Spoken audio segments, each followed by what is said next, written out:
you're listening to Hear This Idea, a podcast showcasing new thinking in philosophy, the social sciences, and effective altruism. In this episode, we talked to Anders Sandberg. Anders is a futurist, transhumanist, and author here at the Future of Humanity Institute.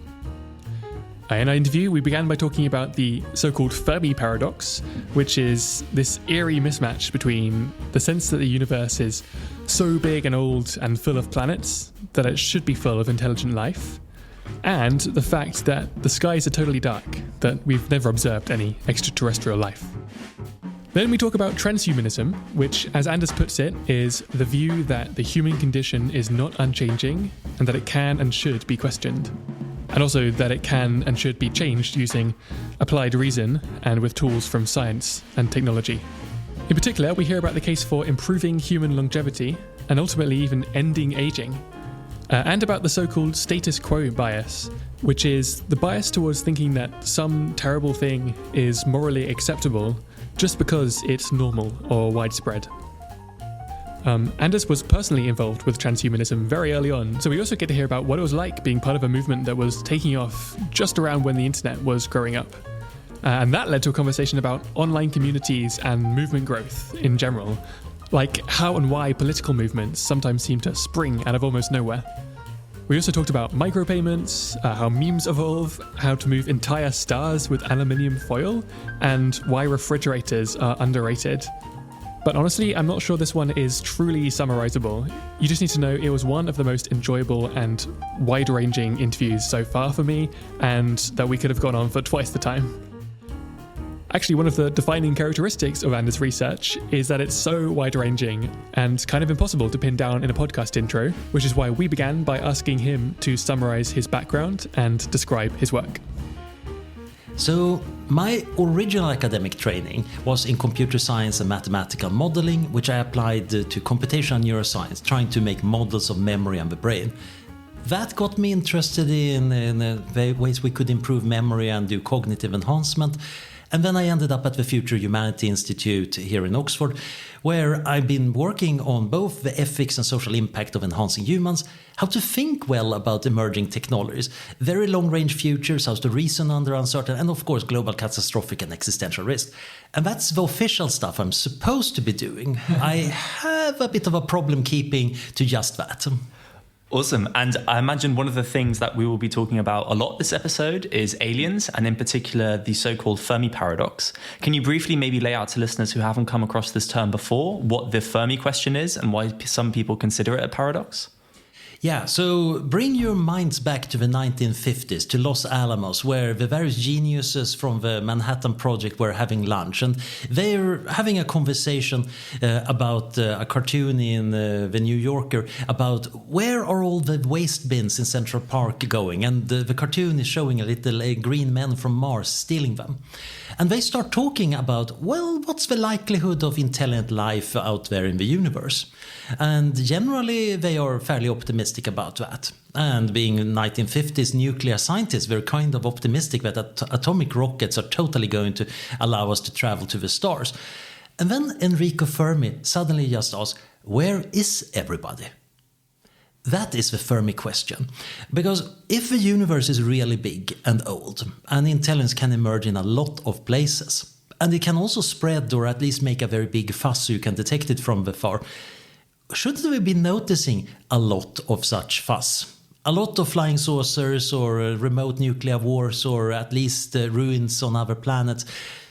Why aren't we just seeing an empty sky? Why aren't there any billboards on the moon? And that was a kind of awkward question. It's become known as the Fermi Paradox because in a paradox you have some idea that is in tension with some other idea. Both can't be true at the same time. And in this case, we have this idea that the universe is vast and there is some probability that's probably not super low. And that means there should be a lot of intelligent life out there, and yet we don't see anything. So then people ever since have been trying to answer it and come up with clever ways of giving an answer to it. So it certainly seems like a paradox. And one reason you might want to answer it is just because it's really interesting and I want to know the answer. But could answering this Fermi question tell us anything about our own place in the universe? This is exactly why I ended up working on it, besides its interesting side. After all, the Future of Humanity Institute is about the future of humanity. We're not the Future of Aliens Institute. But we are one instance of intelligent life. Maybe the only one, maybe just one in a big set. So if we understand what happens to intelligent life, how common it is, that would help us understand a bit of our own position in the universe. And even more importantly, one possible set of answers to the Fermi question is, of course, intelligent life might not be that rare, but it destroys itself relatively quickly. That's something we might want to find out and try to find out a way of dodging. Yeah. One of the papers that you wrote together with Stuart Armstrong is called Eternity in 6 Hours. Can you explain exactly what you aim to do in that paper, and in particular, how intergalactic spreading of humanity kind of plays into all of this? Yeah, so the original 1950s thinking about the Fermi Paradox was based on, well, maybe aliens can travel around. Once you got the actual search for extraterrestrial intelligence that started in earnest in the 60s, that was mostly headed by radio astronomers. And they were mostly looking for signals from aliens. And they're mostly assuming that, well, maybe the aliens are like us. They're basically underpaid alien radio astronomers watching the skies and trying to send messages. So there was a lot of research trying to figure out best ways of sending and receiving messages. And critics said, wait a minute, what if aliens are not having radio astronomers? What are other ways of detecting it? One of them was Freeman Dyson, who pointed out that, well, advanced civilizations are going to probably use a lot of energy. So it might make sense, for example, to build a big shell around the star, or actually a swarm of orbiting solar collectors to get a lot of energy. We should be looking for the side products of advanced civilizations. Another line of thinking was, well, what if you start spreading? How rapidly will you spread everywhere and become very obvious? So there was early models by Carl Sagan and others that demonstrated that even if you have a fairly slow way of spreading across the galaxy, within some tens of millions of years, you would have settled most places that you could settle.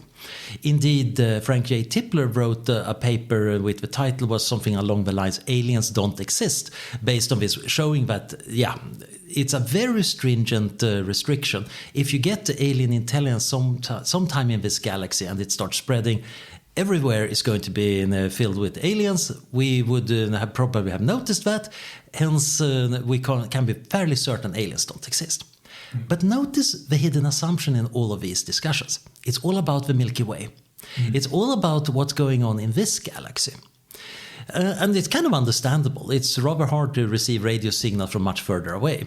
And distances between galaxies are much bigger than inside galaxies. But what Stuart and me did was we just looked at what if we wanted to settle all the galaxies we could settle? How much resources would that actually take? So we started with this idea that if you send very big spacecraft, you need enormous amount of matter and energy to do it. But what if you send just small seed craft? So you might not be able to send this space ark full of animals and bold space explorers, but it might rather be a little seed packet containing some nanomachines and a lot of information stored as a diamond lattice. It lands on an asteroid, it unfolds solar panels, it turns asteroid material into more solar panels, more machines, and before you know it, you have an infrastructure. At which point, of course, these robotic systems can take other asteroids and build bigger and bigger things, including habitats and life. Mm-hmm. But it might also be a machine civilization or what have you. The nice thing is, of course, if you have a 30-gram payload, then you don't need an enormous spacecraft. So instead of having gigantic space arcs, which are going to require a ridiculous amount of energy, now you merely have one that needs a lot of energy to be sent. And then we point out that if you have this technology, building a Dyson swarm around the sun, orbiting solar panels, is actually not that hard. It's basically the same technology. And even if you make a fairly wussy one that only takes about a third of the sunlight, you still only need about an afternoon of sunlight to send off all the probes to all the galaxies that can be reached. They might be coasting for literally billions of years before we reach a target star, find an asteroid there, unfold, build a little local Dyson sphere, and send out probes to all the stars in that galaxy. So you have two generational steps. And while you only use an afternoon of sunlight to settle all the galaxies, another afternoon you do the same thing for all the stars in the Milky Way, and then you have a Dyson sphere that you can use for computer games or whatever else you want to use your Dyson sphere for. And the total amount of matter involved in this project is pretty tiny. We're talking about asteroid masses or a small planet like Mercury in every galaxy. We're not talking about gigantic space arcs with flaming fusion torches that you might see halfway across the universe. We're talking about small diamond objects. So this could be a very quiet way of spreading. But notice that it really makes the Fermi question much tougher. Because suddenly you could reach millions or literally billions of galaxies. And of course, if we could do that, well, somebody else could have done that long time ago. It would even have been easier because the universe was much closer together back then. Okay, so if I'm getting this right, the upshot is that it's even more feasible, maybe even easier than you thought, to spread very quickly with not much effort, not only through our galaxy, but between galaxies, and between loads of galaxies. And so if any alien civilization has decided to do that in the past, we almost certainly should see them now, and we don't see them. And that's sharpening the paradox.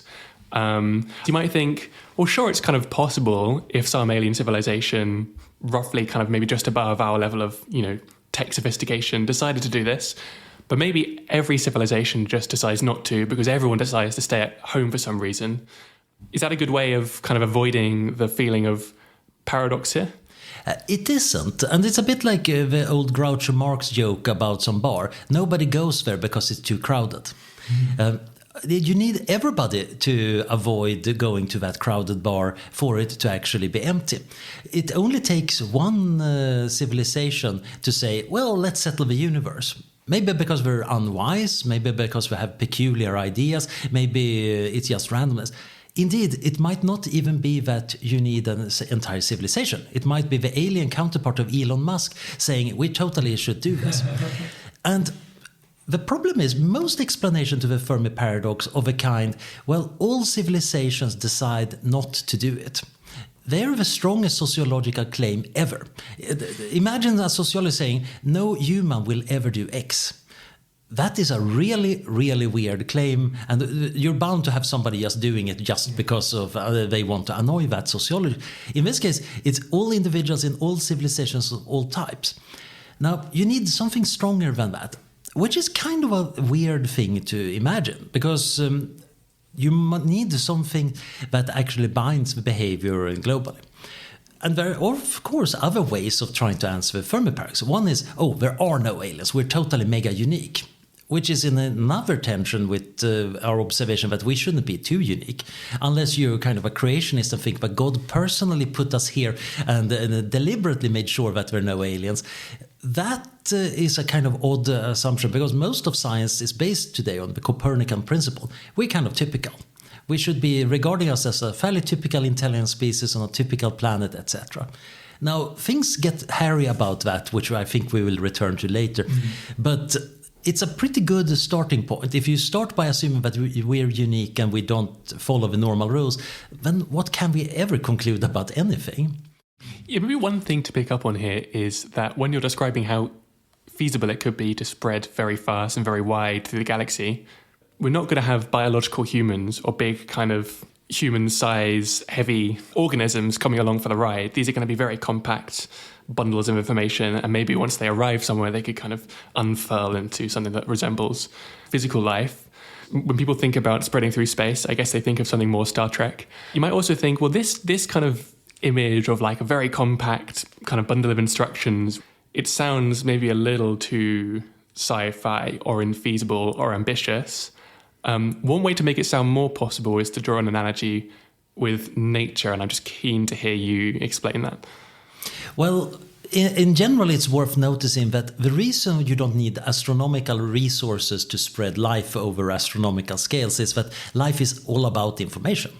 After all, the smallest seeds, they're kind of, I think, in the microgram range.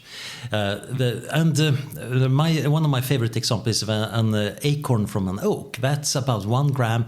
And if you plant it in the right environment, after a century, you have several tons of material forming this sophisticated system for gathering sunlight and turning that into more acorns.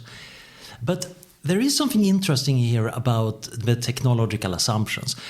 Many people say, wait a minute, you're assuming robots and nanotechnology, and that's way too science fiction. Yet they're willing to think about space arcs. And part of that is, of course, how used we are to various concepts.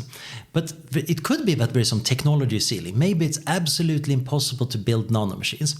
Which is really weird, of course, given that we actually have in practice nanomachines in all our cells and biology. We are, in some sense, nanotechnology. You might say, well, maybe we can't make artificial intelligence, which is weird because we are a material system with intelligence. And you might not even need human-level intelligence to make something that can navigate somewhat reasonably to asteroids. So what is really going on is, of course, we might think about various technology levels that we need to reach. And sometimes they're discrete.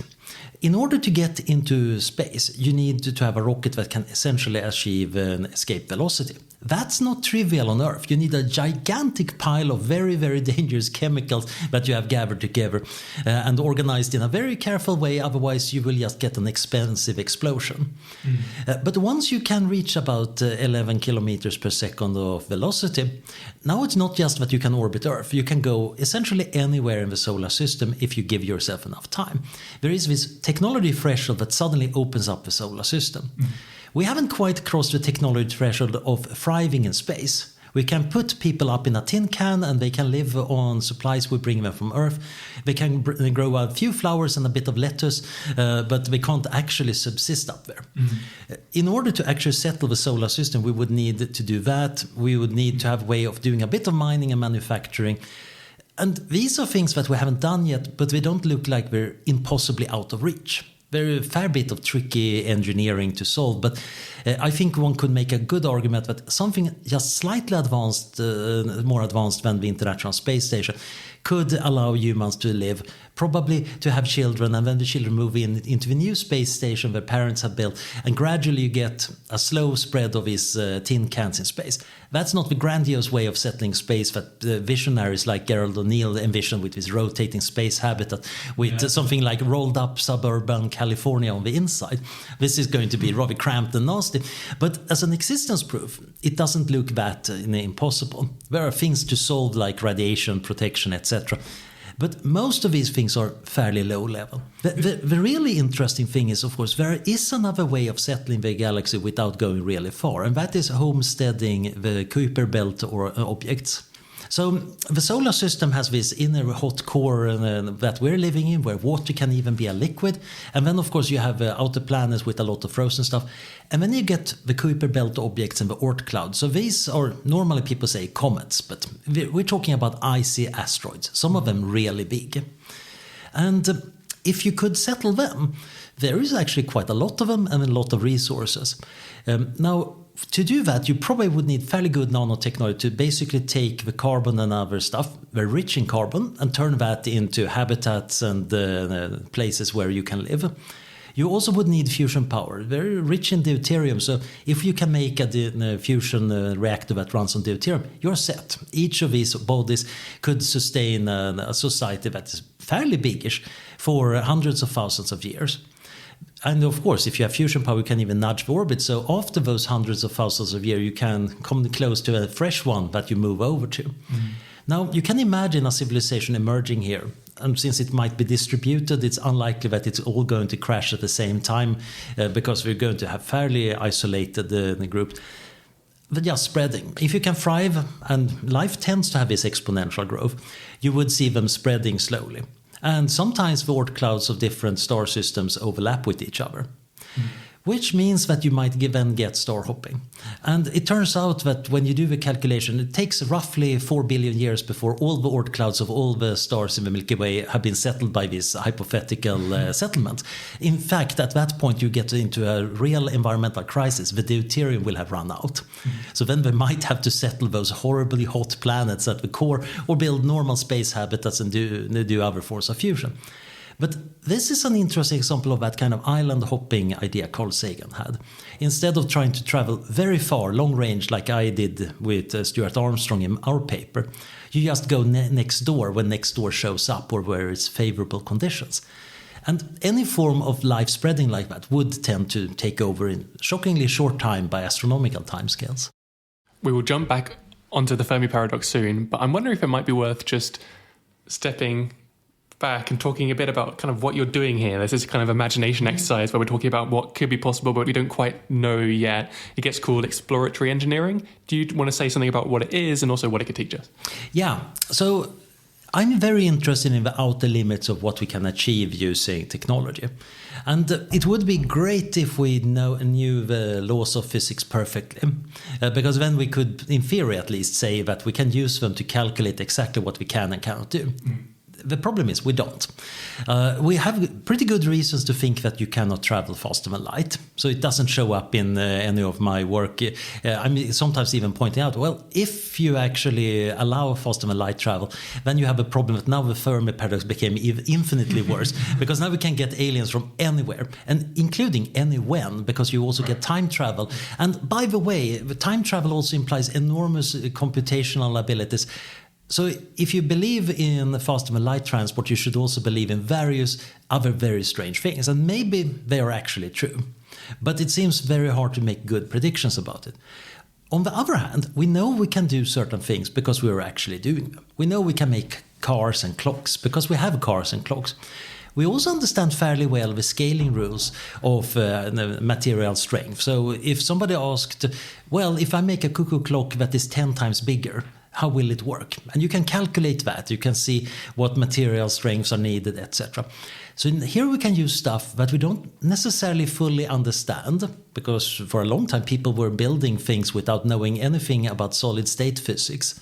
That didn't stop them from making very good railway bridges after the first few fell down and they got the practical engineering ability. So you can scale things up and use the things we understand of the laws of physics that we know is allowed, that we know scales, to make imaginary constructions that we might never want to actually build. But we can see, were we to build a cuckoo clock a kilometer wide, it would need the strength of material of certain ranges. And we can say that it needs to be made out of diamond, etc. So you can use this form of exploratory engineering to see upper and lower bounds for what you can do. So, for example, that project about sending these space probes to the stars, part of that was looking at, well, how rapidly can you build mining systems to build a Dyson sphere? Another question was, how well can you accelerate probes so they move close to the speed of light without overheating? So you take the standard formulas for coil guns and rail guns and the similar ways of doing electromagnetic acceleration, and then you check what happens when you try to scale it up. Where are the limits? In this case, it turns out to be heating, because you're kind of moving a lot of energy into that little craft. So you can't do it too rapidly, because then it's just going to melt. So suddenly you get a restriction on how big these systems have to be. Now, this form of exploratory engineering can be done very rigorously. You can end up with literally having blueprints for imaginary technology. One brilliant example of that is Eric Drexler's nanosystems, where he's working out in exquisite detail and does very careful calculations how various nanotechnological systems could work. Of course, he couldn't make them, but he could show that if we somehow magically got these systems, they would have these properties, and they're really, really promising. We ought to be going in this direction. So that's another reason to do exploratory engineering. So a classic example was done by the British Interplanetary Society in 1939 or so. That was, could you put a man on the moon and bring him safely back together? It turns out that they had a detailed model of a giant solid fuel rocket that could do this and land. Then, of course, the war came, and for a few years they weren't working on space at all. They had slightly other problems. But right after, in the light of the new discoveries of the German V2 liquid propellant rockets, they did an updated version of it, essentially sketching out a better way of putting a man on the moon and getting him back again. This was, of course, decades before Neil Armstrong. And the Apollo project rockets were not quite the same. But it was a demonstration that given engineering we actually do understand, it looks likely that this could work.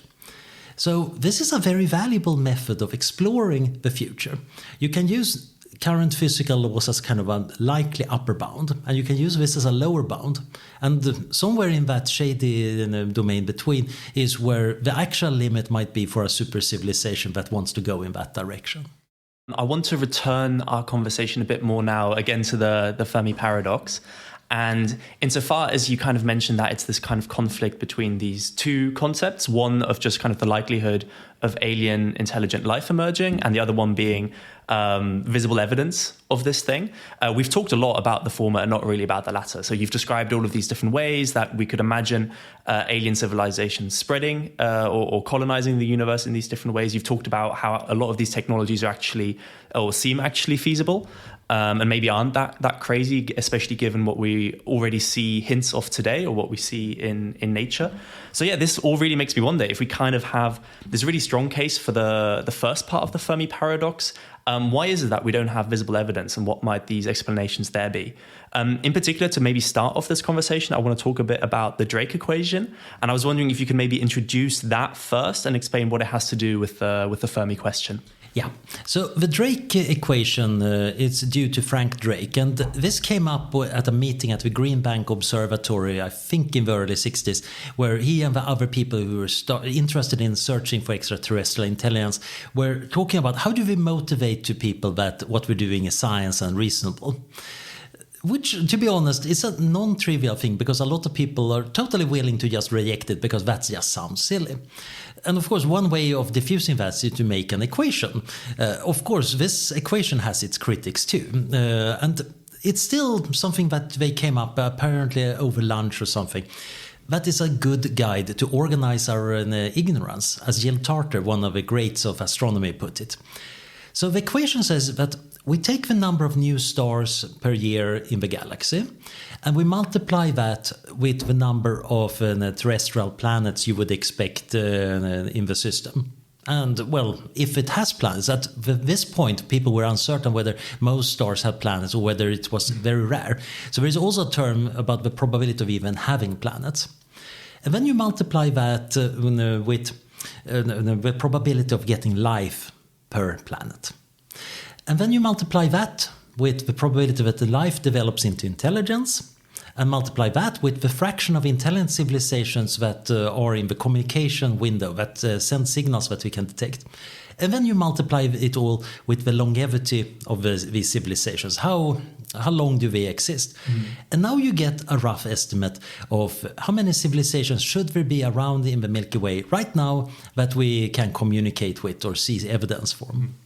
Okay, so we have this framework for figuring out how often we should be seeing alien life, and we just have to plug in our guesses at the parameters, right? And so we have lots of people guessing at the parameters. You have this paper, Dissolving the Fermi Paradox, you wrote with Toby Orton, Eric Drexler, where you point out this mistake that almost every set of estimates have made in the past. What is that mistake? Well, there are two kinds of mistakes. Well, actually, there are many kinds of mistakes. But the one we are in on is that people don't handle uncertainty in the right way. But it's worth noticing also, how certain are we about the numbers? So the first few numbers, like the rate of star formation in the Milky Way, we actually know fairly well. It turns out that people were guessing that right more or less in the 60s. A little bit by luck, but it's not unreasonable. We now understand that, yep, most stars have planets. The number of the terrestrial planets per solar system, we're a bit more uncertain about, but not super uncertain. And then you get to the tricky ones. Life. Oh, that's really, really hard to guess. Intelligence. Well, we have even less evidence. And of course, longevity of civilizations, which is a really important factor and actually led many of the astronomers involved in this to be early pioneers in the work on existential risk, because they wanted to figure out what's the likelihood of a civilization collapsing. We also have big trouble figuring out.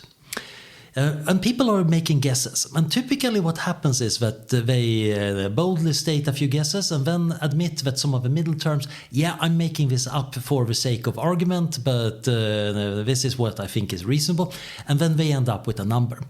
And at this point they say, yeah, this is of course based on guesswork, so we shouldn't take it too seriously. But of course, now there is a number on the page. You tend to believe that number. And indeed, people have noted that there were kind of two schools of making guesses. One group tend to end up with about one civilization in the Milky Way. And then they triumph and say, that's us. That's why we shouldn't be spending too much money on SETI, because, well, there is probably nobody else. And then you have the other group that would get roughly the number of civilizations as the number of years civilizations survive. And they sometimes call the N equals L school because of the name L for the final term. And they are, of course, generally more optimistic because it might be hundreds or thousands or even millions of civilizations out there. So we should definitely be listening to the stars. And then there are a few weirdos saying, no, it's super, super rare. So the average number should be very small, much less than one. And most of the time they don't want to make that statement too boldly, because that sounds also weird. Why are we here if we're so darn unlikely? But we'll get back to that part, because that hides some really cool problems. So the problem here is, of course, you're taking these very uncertain things where you don't know anything, and they're just multiplying together maybe the midpoints of your estimates. But you should actually be taking the full uncertainty range. So how likely is it that life emerges on a planet? We honestly scientifically don't know whether the probability is almost 1 if it's a Earth-like planet, or if it's almost 0. It could be that as soon as you get an Earth-like planet, there's going to be chemical reactions on the surface, and within 10 minutes there's going to be precursors to life in some puddle. We can't rule out that possibility.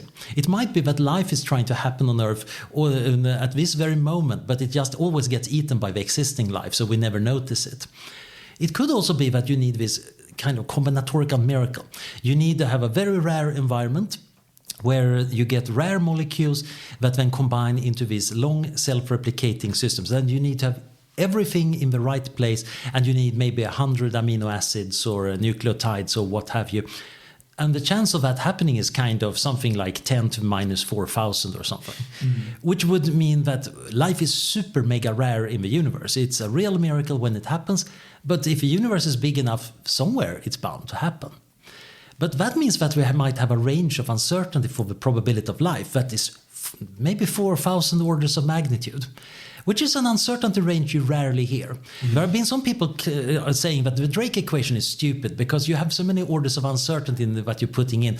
We would never use this in normal science, which is strictly not true. There is actually quite a lot of science dealing with very high uncertainties. But as Jill Tarter pointed out, it's a way of organizing what we don't know and seeing where it matters. So what we tried to do in Dissolving the Fermi Paradox was taking this seriously and actually run through with actual probability distributions and actual uncertainties and trying to see what happens if you plug in that kind of data. And the cool thing is, suddenly we don't solve the Fermi Paradox, but it kind of dissolves. Because we have to realize that our uncertainty range are very big. We know fairly well about the stars and the planets, but we don't really know about the life probability. So even if we plug in fairly optimistic values that say that it's kind of 50-50 chance that life emerges on a planet, that's my average, but I have a big range of uncertainty. That means that the uncertainty that comes out is very big. So I can end up with that my average estimate of the number of civilizations in the galaxy might be 1 million, but the median one is 10. And I get 30% chance that we're alone in the observable universe. Now I have a probability distribution that's not unreasonable given the data we have in science. And it's actually not too dissimilar if I take all the guesstimates people have been giving in the literature and just scramble them together. instead of having the correlations that people knowingly or unknowingly put in to roughly get the right answer. If I just take numbers that seemed reasonable to somebody at some point, we still get this very skewed distribution. There could be a lot of aliens, but it's also fairly likely that there are nobody around. At this point, the empty sky doesn't seem that weird anymore. So we have this Drake equation. We have a framework for figuring out how ubiquitous life should be and how many civilizations we should see when we look up to the sky. And we can ask lots of people to plug in their best guesses, their kind of median estimates for the different parameters. And very often people come up with estimates like, oh, there should be millions of civilizations in the Milky Way. And if that were true, we should definitely expect to see a bunch of them when we look up to the sky. And then we look up to the sky and we kind of train our telescopes at the stars and we hear nothing. And you might think, well, given your estimate of millions of civilizations in the Milky Way, we should be really surprised. But what that kind of obscures is the fact that the estimates we get, the kind of millions of civilizations estimates, are actually just some mashed together of like unbelievable amounts of uncertainty. So although the kind of median estimate for the number of civilizations might be very high, it's not at all unlikely that maybe the number of civilizations per galaxy is like much less than one, and we're actually very rare. And it dissolves the paradox because it's just like perfectly expected that we don't see anything given how uncertain we really are. That's roughly our argument. You can take this a bit further too, because up until the point where you start looking at the sky, you're kind of doing armchair astrobiology. We have just been compiling what people have been writing in books and the general scientific understanding we have on Earth. Now I open the window and look out and make observations. I observe that there are no flying saucer misparked on my street. I don't see any billboards on the moon. Indeed, we haven't noticed any radio signals, etc. So now I can do a probability update of my very uncertain distribution. And that is interesting because now you can take that and do the statistics and kind of run it backward and say, how should that update our estimates of the various parameters in the Drake equation? And it turns out that the least uncertain parameters don't move very much because I don't see any flying saucers. Basically, the star formation rate is unchanged, which is great because if our understanding of astronomy were to change just because of the lack of flying saucers, something would be very broken here. On the other hand, the probability of life, well, that is adjusted much more.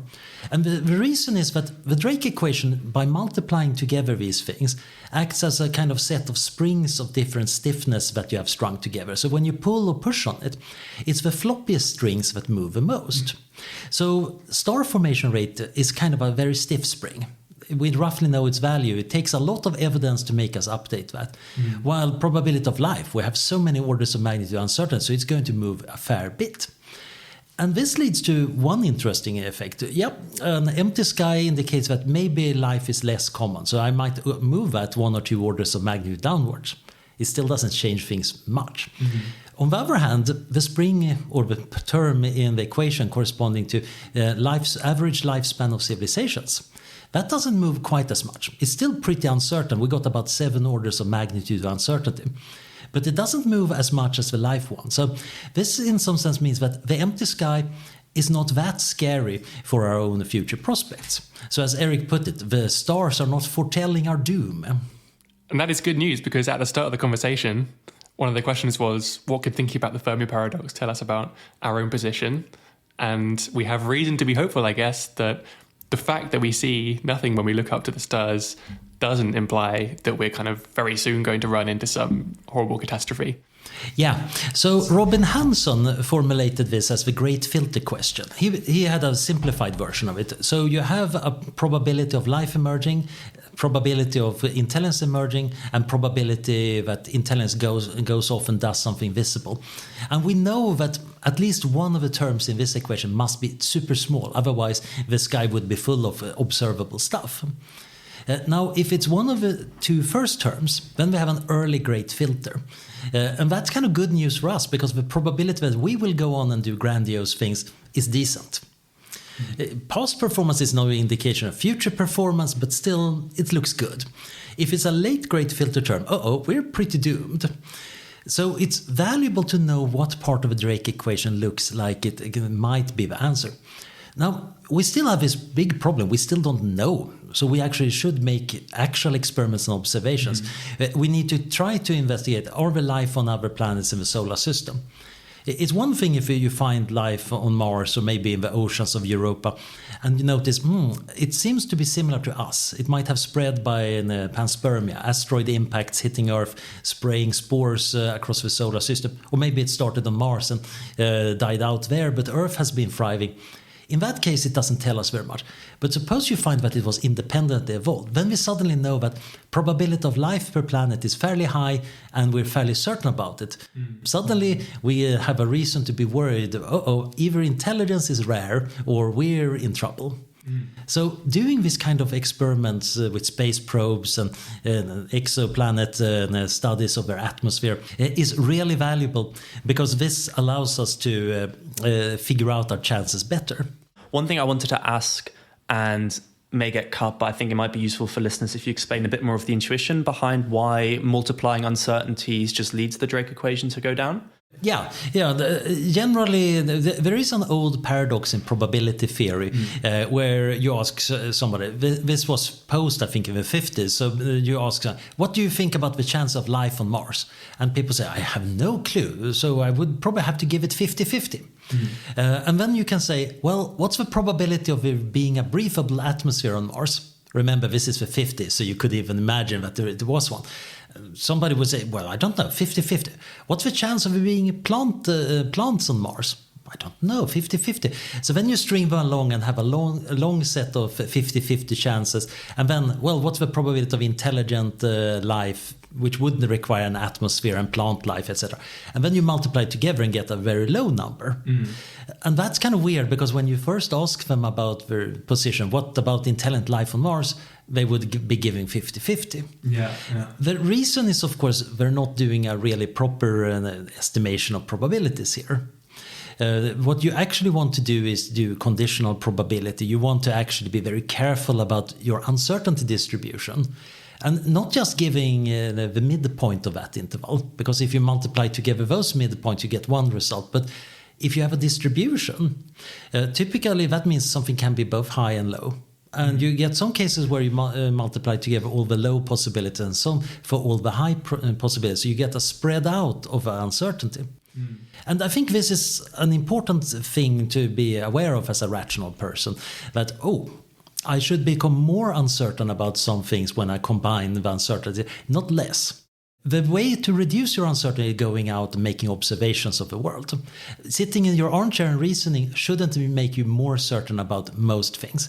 There are a few weird exceptions like logic and mathematics, but even there are interesting demonstrations that one should be careful about just sitting in your armchair. You need to test things. So generally, when we do our probability estimations, we should always be careful to indicate how uncertain are we? Where are the limits of our knowledge? And then we can, of course, find out more and reduce that uncertainty. But when just putting stuff together, we should recognize that the limits of my knowledge might act together in weird ways. If I'm very uncertain about the probability of life and the probability of intelligence, that might mean that actually life is super common and intelligence is super common, or they're doubly rare. One shouldn't just look at the midpoints. Yeah. So the fact that we are multiplying over different variables which we're uncertain about is what really matters here. And as you explained, that can mean that our overall estimate just goes down like surprisingly quickly. Yeah. I've got in my head here like kind of a bell curve distribution with like two tails. And the more you're kind of multiplying or the more uncertainty gets added, like the bigger the tails get and like the flatter the midpoint Exactly. gets. So normally when we do combinations of probability distributions, we tend to add them. So if I ask, well, what is the sum of the tallness of all the people in this building, that's a lot of bell curves we add together, and it's going to approach another bell curve. It's going to have a kind of wide range, but it's going to be rather well behaved. When you multiply stuff together, things tend to get more and more skew, and those tails get way more extreme. So there is a whole branch of statistics dealing with this, and it's very fun if you like this kind of math to look at stable distributions. And the problem is the stable distributions under multiplication tend to be very heavy tailed. You get quite a lot of potential for very extreme things there. You basically mentioned here about when you said, oh, like what happens if we kind of find evidence of alien life or not? And I find that such an interesting idea. Like what would, for example, be things that if we observe would make you update like way more in the favor of humanity kind of being doomed when it comes to space exploration, or thinking that we can be like really sure that this can be something that happens? Like what would be like key observations for you there? So one possibility is a dark biosphere. So this is a cool name for the concept that there could be other life on Earth, not based necessarily on DNA or with a completely different origin. So it might be rather quiet, it might just be a few cells hiding in some crevice in the deep ocean. But if we could find them, which is kind of non-trivial because most of our standard methods are kind of tuned for our kind of DNA, that would be a hint that, life can emerge several times on the same planet with the right conditions. We should probably expect life in a lot more places. Another thing might be, of course, that we get a triumphant press release from NASA that one of the rovers, or maybe from the Chinese counterparts, that their rover on Mars have found some real incontrovertible fossils. Bingo. And then later on, the chemical analysis show that, they're not based quite on our genetic code. They seem to be independent. In this case, we have a reason to believe, life is relatively likely in the universe. We should be a bit more worried about, can it become intelligent? And of course, if that Martian fossil turns out to be something rather complicated rather than just some bacteria, then we have evidence for that too. Now, the really tricky thing is, of course, suppose now the Chinese rover rolls over a hillside and finds ruins. At that point, we have evidence for independently evolved intelligent life. And at that point, suddenly the great filter gets very tricky because, life is likely and intelligence is likely, but it looks like at least one of the cases didn't survive. Now, you can get similar things, of course, by looking in other environments. For example, if it turns out that we find some weird low-temperature life on Titan, that, again, vastly increases the space where we should even be looking for life. But as long as it's very simple, I'm not too worried. I think it's indeed quite likely that life quite often runs into a dead end in the genetic coding system that might allow it to replicate but not evolve fast enough. Because it's not entirely obvious how rapidly life can and should evolve. There is some talk about the evolution might actually evolve towards optimal evolvability in an environment. Basically, you want to have error checking so your genetic code is transmitted somewhat faithfully to the future. But if it's too good, then you're not going to get enough mutation and variation so you can adapt to a changed environment. So there is an optimum, but you could imagine a fairly brittle genetic code that allows you to replicate in the right environment but not evolve very fast at all. So then you might have this little primordial goo thriving in that environment but never becoming anything cool. We should remember that on Earth it looks like life for at least 2 billion years was mostly unicellular. If it can take 2 billion years out of a lifespan of habitability that is maybe 5 or 6 billion years, maybe on other planets we might have life that never managed to get out of that before the sun overheats. So to make sure I kind of understand this correctly then, so the real question is, when we look for evidence or when we find evidence is like whether it indicates if the great filter is behind us or ahead of us. And if we find lots of evidence of there being unicellular life but not of multicellular life, then that suggests that we've already passed the great filter. And that should make us more optimistic. Whereas if we find evidence of like lots of life that is maybe like us or just like a stage behind us, but none of this like kind of intergalactic space-faring species, then that should make us really pessimistic because then that suggests the great filter is still ahead of us and we've got something to worry about. But then again, if we start noticing, wait a minute, that galaxy over there is kind of covered with some industry. Then we get suddenly good news again, because we know at least one civilization somehow made it. They managed to become a very big and very powerful and very grandiose thing. And maybe we have a chance of doing that. We still might not know how many would-be and wannabe civilizations failed at that, but we can see that at least one of them made it. That's kind of good news. So there is this paradox that some ruins on a planet might be very bad news for us, but finding the aliens actually, that's kind of good news, assuming they're nice neighbors. I like the idea you mentioned earlier about like meta-evolution, like evolving towards evolvability. It is a really interesting issue, actually, because evolution is in some sense, of course, not optimizing for that. It's always just optimizing for fitness and that you should have as many grandchildren as possible. But of course, if they adapt well to a changing environment, that is also part of fitness. So evolution is extremely myopic and short-sighted, but sometimes it comes up with tricks like sex, like modularity in the genome that allows organisms to do things well. And one of the tricks is, of course, to having a nervous system that can learn, which means that you can adapt on a timescale much faster than the generational timescale. And we have at least 2 examples of this on this planet, not just the nervous system, but also the immune system. Long-lived organisms have adaptive immune systems that quite often contain their own little evolution process trying to figure out antibodies for pathogens trying to get in.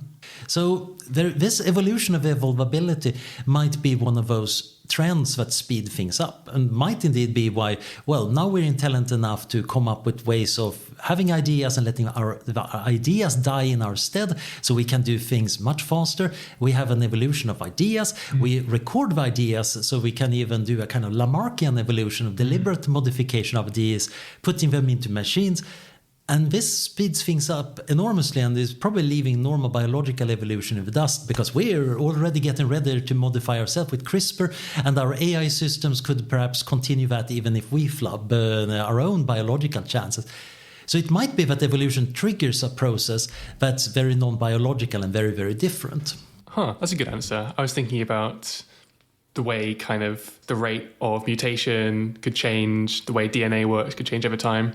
But really, you might expect just the unit of selection to change. And maybe the new, most important unit is something like, memes, because they just change and are selected for much faster than genes. Yeah, there is a classic book in biology, The Major Transitions of Evolution by Maynard Smith and George I can't pronounce his name, it's Hungarian, where they argue that there have been these steps that have been very powerful, and many of them consist of organisms or subsystems coming together into more complex things. So the original cells on Earth, the prokaryotes, are basically a bag containing all the molecules randomly. And when you get us eukaryotes, we have cells with internal structure. Indeed, they seem to have come about because several prokaryotes kind of started living inside other cells and got their roles and distributions. Then you got multicellularity and you got sex, which means you exchange genetic information in useful packages, which means that good mutation can spread across a population much faster than just by trying to outcompete other lineages. So these transitions really, really matter. And of course, we're coming up with, wait a minute, we can take tribes and build tribes of tribes. We can coordinate in entirely new ways. Indeed, we are having many people whose own whole profession it is to come up with new and clever ways of coordinating other people. Well, this is a perfect segue, because at some point we did want to talk about this paper of yours. The timing of evolutionary transitions suggests intelligent life is rare. Here's a place to start. The paper talks about observer selection effects. Can you just give an everyday example of what an observer selection effect is? Well, one of the big problems I see in being online is that you're getting all these TEDx speeches from entrepreneurs and very successful people telling you how they became very successful. And we know empirically that much of that is just pure luck. But very few of those TEDx talks are going to consist of a successful entrepreneur telling you, oh yes, I had total dumb luck and that's why I'm now a billionaire. No, he or she is going to be happily telling you about grit or this clever idea that you can express in 15 minutes talk that really lead you to success. It's just that hundreds of people have been trying to do the same thing and they all failed. So the reason is, of course, we invite billionaires to give TEDx talks rather than the people who didn't become billionaires. Okay, I tried my best and it totally failed. Usually doesn't make for a great talk. And we have a lot of these observer selection effects. Sometimes it's because when I make an observation, that act happens for a particular reason. For example, I might notice that there is a full moon, because that's kind of noticeable. I rarely notice when the moon is not full. You definitely don't tend to notice when the moon is new and it's very hard to see.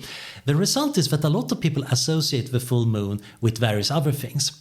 A nurse that I know, she was very confident in telling me that, every time there's full moon, we get a lot of stomach cases at my hospital. And I told her, well, I read that at another hospital they're claiming that we're getting a lot of boys born at full moon. And she was just shaking her head. That's just not true. And well, there was this other hospital where a lot of girls that were born every full moon. And these stories can not all be true. And actually, I even checked the number of stomach cases at her hospital. And of course, it was totally normal. And she just looked at me and said, Anders, I've seen this. I know this is true. And the problem is, of course, the data gathering she was doing was based on sometimes seeing the full moon through the window and noticing, we have some stomach cases. She had latched on to a false pattern here. Mm-hmm. In this case, it was a totally random pattern, but there might be other things affecting stuff too. And this is, of course, particularly interesting when you start thinking about things that affect your own existence. I can only observe things compatible with me being around. When I look at the weather outside every morning, it cannot be 500 degrees Celsius. I wouldn't be looking at the weather in that case. I'm going to find something in the human habitable zone most of the time. At least once I might find something not in the human habitable zone, but that's the end of observation. And of course, we should not be surprised at all to find that we're in a universe with laws of physics that allow bipedal mammals to be intelligent creatures, or to be on a planet with life. Now, this is, of course, a real problem in the perspective of thinking about the Fermi Paradox. So we know life emerged on Earth relatively early in its history. And normally, if you have a long span of time and something happens early, we should say, that's probably a likely occurrence since it happened early on. But in this case, we're also doing a biasing observation. We are life. We cannot be around on a planet where life emerged 10 minutes ago. We need at least some time to evolve from the primordial goo, which means that our observation of Earth's past is slightly suspect because of this. There is, of course, this very famous meme picture that people use to almost depict the observer selection effect. This is from a story from the Second World War, where they had this problem of, the Germans are shooting at our planes, and some of them made their way back, and now we need to put armor, but we can't put armor everywhere, because that would be too heavy. Where should we put them? And there is this famous illustration where the bullet holes were, and the statistician it was Wald, I think, and pointed out, put them where there are no bullet holes. Not the places riddled with bullet holes, because the plane still made it home. You want to find where these gaps are. So I have an earlier paper where I talk about Anthropic Shadows, where our existence in some sense precludes certain giant disasters in the past. There cannot have been an asteroid impact melting the Earth's crust and killing off the biosphere in our past because we're here. There can't even have been a kind of a giant dinosaur killer asteroid the last few million years, because then we wouldn't have been able to evolve. So our existence is in some sense creating this weird shadow, preventing, in big scare quotes, asteroids from having hit us in the past. And the same thing probably for supervolcanic eruptions and other really big disasters. This is not because we have some magical power as observers and by our consciousness doing something quantum. It's rather those planets where giant asteroids hit, you don't get any observers. So out of the big universe, there are some lucky planets that avoid things, and there you get observers, whether humans or aliens, sitting around saying, doesn't seem to be that many giant asteroids hitting us. They could be wrong. We could be living in a super dangerous universe where asteroids typically hit planets every 10 minutes. But, on some very rare planets, you're very, very lucky. Now, this is disconcerting for thinking about the probability of life, because if we can't trust the observation from Earth, what are we going to do? So the point of our paper is trying to figure out a better way of reasoning about this. Okay, so let's draw that out. So you mentioned that simple life emerged quite early on in Earth's history. And now intelligent life has emerged, it turns out, because we are intelligent life. And it looks like we kind of turned up on the scene quite near to the end of Earth's lifetime. So the period between life emerging to us kind of conveniently or suspiciously lines up with the overall lifetime of our Earth. Now, one thing you might want to take from that is that it turns out life, or intelligent life specifically, doesn't take too long. In fact, it takes roughly a planet's lifespan to emerge wherever simple life has turned up, right? Because we have one observation and it's taken that long. And if that's true, we should maybe think that life is quite ubiquitous, and that relates to the Fermi Paradox, because if intelligent life really is that ubiquitous, we should expect to see it, and we're back at the point where we have a paradox to explain because we don't see it. But there's this question here: is it really appropriate, given what you've been talking about, observer selection effects, to draw this lesson that intelligent life should take roughly a planet's lifespan to emerge from simple life? And of course, the obvious answer is no. So Carter did the original classic paper about this. He pointed out that the kind of time constant, the time you should expect until you get the intelligent life, could be anything. And it's pretty obvious that it doesn't have to be in any way linked to the lifespan of a planet. One is something about evolution and how life works. One is more about how stars gradually turn into red giants. But because of observer selection effects, any observer will necessarily find themselves making the observation that, hey, I showed up before the end of the biosphere here. Well, that seems to suggest that a time constant for intelligence that is on the same order of magnitude as the lifespan of biospheres. Now, we roughly know that the biosphere is going to end in roughly 1 billion years because the sun is getting more luminous. Eventually, Earth gets overheated. And we are kind of relatively close to that. Now, one interesting thing here is, of course, if it's just life and observers, then you would expect them to happen. Even if life is super rare, it must happen before the observers. So they basically kind of split things in equal thirds. But it could be also that we need extra transitions. Just getting life might just give you little prokaryotes that are not very good at evolving. Once they band together to form something like eukaryotes that are much better at evolving, then you would get things started. But you might need to pass through this very tricky step, which might also have a low probability. Now, the funny thing is when you do the math and see the lucky few planets that end up with having going through all the steps and ending up with observers, they end up roughly equidistant, statistically speaking. There is, of course, a lot of randomness between the different random planets, but this is roughly where they end up. And the more hard steps you get, the more you kind of get crowded towards the end. Mm-hmm. So if we had 1 million super hard steps, we should kind of imagine ourselves to be very, very close to the end of habitability. If it's just one hard step, we could be somewhere in the middle without too much problem. So what we did in this paper was basically we took the data on when the possible hard steps were taken, and then we just fitted these probability models to it to get kind of what's the overall likelihood of the parameters that we get out of that. And that generally fits that there are a few hard steps. And these steps could be very, very hard. We can't tell how hard they are necessarily, but that still gives us some hint that, yeah, intelligent life looks like it's very rare in the universe. And the funny thing is we can actually use the bias data against itself here. We're making use of the fact that we know that there's going to be an observer selection effect here. We're getting this very peculiar form of bias, and by running the math backwards, we can actually get some estimate here.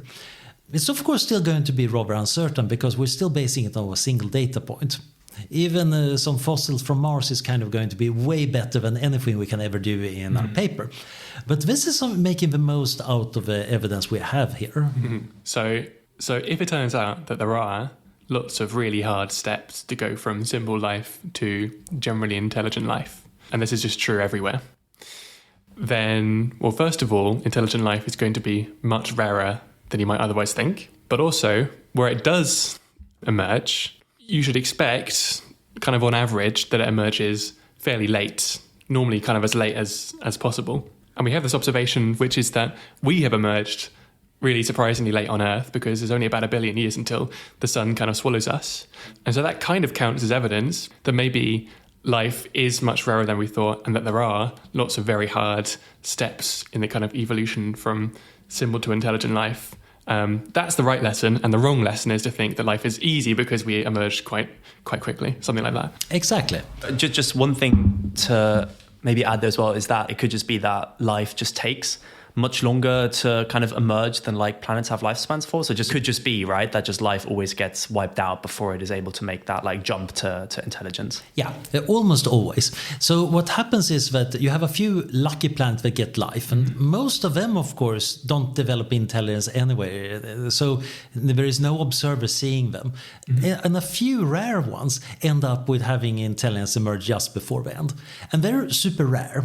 But the beings on these planets are going to look back and say, life emerged fairly early here. Oh, life must be easy. And we're around. Intelligence must be easy. Why are the skies so empty? Yeah. And point being that we are probably one of these species. So if this argument works as I think it does, that gives us some evidence to believe that some of the parameters in the Drake equation are probably fairly low. Now, this is still not reducing uncertainty as much as actually going out and digging for evidence does, but it helps a little bit. So we've talked about aliens in all of this kind of serious academic language, but most of the time when people talk about aliens, it's much more about, are they coming to visit us? Are UFOs observations credible or not? And often this is kind of dismissed as kind of crackpot theories or something. But recently this has gained a lot of attention because the Pentagon released a bunch of reports, including previously classified photos and films of UFOs. And first of all, I was wondering what you make out of all of this evidence, if you even care, and if so, where it kind of updates you to. But I think also like more generally about how we should think about these types of observations, and especially in kind of a Bayesian way. Yeah, like how we should be updating on these kinds of things. Yeah, so people have, of course, been seeing weird things forever. And we tend to package that into our culture. So if you read the Old Testament and the visions of Ezekiel and wheels within wheels and flaming chariots and stuff like that, modern ufologists are, of course, happily saying, look, evidence for ancient UFOs. But and he would have, of course, said, no, that's proper angels. That's what it should be. In the Middle Ages, if you saw something weird, that's just the fairies doing stuff. So we always package these unknown sightings into our cultural framework. So the funny thing now is, of course, if I see something weird on the sky and say, that might have been aliens, people will maybe not believe me, but they're not going to think I'm totally crazy. If I said, I saw fairies up in the sky, people would say, that's weird. Anders, are you all right? And the reason is, of course, we tend to try to find explanations that fit with our culture. The problem is, of course, that a lot of different things fit in. If you see some weird point of light moving around, that might be a balloon with LEDs. It might be fairies, it might be angels, it might be UFOs, it might be intelligent squid from the deep ocean exploring the surface world. It's compatible with a lot of different things. Now, the recent Pentagon films, they mostly show weird stuff that could be almost anything. So when you want to update your beliefs, you should try to do it in a Bayesian manner. You say the probability of something given the evidence should equal the probability of getting that evidence if this was true, times the basic probability you believe in that this could be happening, divided by the probability of seeing the evidence. Typically, we tend to balance two hypotheses against each other, like the probability that we're seeing aliens given this evidence divided by the probability that it's not aliens divided by the evidence. We want to know the value of that. If it's high, then it's kind of pointing us towards aliens. If it's low, no, not aliens. So if you run through that formula, you want to know basically the ratio of the probability of seeing that evidence if there are aliens versus the probability of seeing evidence when there's not aliens. So if I see a weird blob on the sky, I might not know what it is, but, aliens could make it. But so could non-aliens too. There is kind of no particular things pointing in the direction of aliens. On the other hand, if that blob lands in front of me, it's a flying saucer and a little green man shows up and says, take me to your leader. At this point, the evidence is way more compatible with aliens. Although there is still some possibility that I just had a kind of break here and I'm now psychotic and I'm hallucinating like wildly. So I'm still not going to necessarily have to move all the way to, aliens absolutely have to exist if I'm rational. But certainly that little green man is giving pretty good evidence. If also my friends are saying, why are you talking to that little green guy? That's further evidence moving in a direction. Okay, there is really a little green person here, and maybe we should call the leader. Now, the thing here is, of course, that those videos are showing weird things, but we're seeing weird things that is compatible with most possibilities, with one exception. One of the videos showed what's apparently a Batman balloon. So we actually have an explanation that is kind of fairly straightforward. Yeah, that balloon is being sold in toy stores. It's kind of unusual to see it that high up among the clouds. Okay. That seems also to be a much more likely explanation, that we have a UFO shaped like a Batman balloon. What's the likelihood of a UFO being from an alien civilization being this kind of copyrighted logo? One parallel I want to draw here, this feels somewhat similar to what you mentioned before in the conversation when you talked about updating terms in the Drake equations based on how kind of uncertain we are about things. So you mentioned that star formations we're pretty certain about. So if there's kind of new evidence, or we kind of observe that there's not many aliens out there, that doesn't lead us to like update those things like particularly much, but things like life emerging on planets, or intelligent life in particular emerging, these are things we're really uncertain about, so they're more prone to like being updated to large degrees when we have new evidence. This kind of feels similar to what you explained just here now with the UFOs, right? Where if we are pretty uncertain about aliens visiting us, like just up prior, then that should indicate that we should be updating a lot more. Whereas if we're fairly more confident that these things just don't happen because they're very weird, or because it doesn't make sense that we don't see aliens elsewhere in the universe, but we do see them here on Earth, then we should maybe like not be updating as much. Does that make kind of sense? Oh yeah, it does. And of course this can get very complicated. Actually trying to update your beliefs in a proper way is hard. It takes a lot of effort, especially those consistency checks. So if I'm meeting the little green person from the UFO, okay, I might be having a psychotic break, or I might have made the first contact. I can at least fix that by asking my friends, are you seeing what I'm seeing? The likelihood of them also having a psychotic break is relatively low. But if I'm really, really conscientious, I might notice maybe I'm hallucinating that we're saying yes, but while in reality we're calling for somebody to commit me to a hospital. So there are problems here. You need quite a lot of evidence to be really certain. But many things in the world are having these self-consistency checks. It's very unlikely that we're wrong about how electromagnetism works, because so many of our devices are every day in some sense performing a practical test of Maxwell's equations. If they weren't really, really accurate, these devices wouldn't work. So we need to think about our uncertainties and see where they're big. So the question is, well, I see something weird. Is that an alien civilization? It seems like, okay, the weirdness might hint that the world is stranger than I previously believed. But it might not tell me much about whether it's angels or aliens or fairies or squid. I might want to do some tests, perhaps. I want to make better observations. Also, there is this interesting thing about dismissing alien contact. How certain should we be about that? I'm generally very dismissive about UFO reports because they fit in so well with human psychology rather than anything that would make much sense for anybody else to do. But when you think about the earlier discussions, if it's easier to spread across the universe, maybe advanced civilizations actually have it, and then they're not interfering too much with us. A little bit like the Prime Directive and Star Trek that states that you shouldn't be messing around with the primitives. And they, of course, break it in every episode where it's brought up because it wouldn't be interesting anyway. It seems like that zoo hypothesis, as it's called, is kind of fragile because it only takes a few alien teenagers that just want to bust people with their flying saucer to break things. And you could, of course, try to explain the UFO sightings by something like that. It still seems to be failing as an explanation because it seems to be a consistent thing that fits with human psychology rather than anything irrational.